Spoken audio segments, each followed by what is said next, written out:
Most palletizing conversations focus on labor, but many manufacturers are actually running into a different problem first: inflexibility. Production schedules change faster than traditional end-of-line systems are built for. More SKUs, more changeovers, more variation, less room for downtime. That's one reason robotic palletizing continues gaining traction in manufacturing environments with changing production demands. Not because it's new, but because flexibility has become operationally valuable.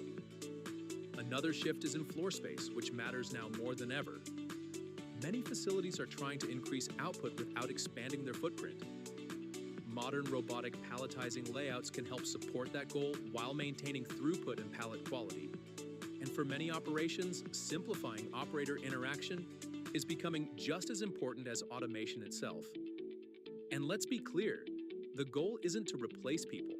The goal is to reduce operational friction. Manufacturers are no longer evaluating palletizing systems based on one question. They're asking, how adaptable will this system still be in 5 years from now?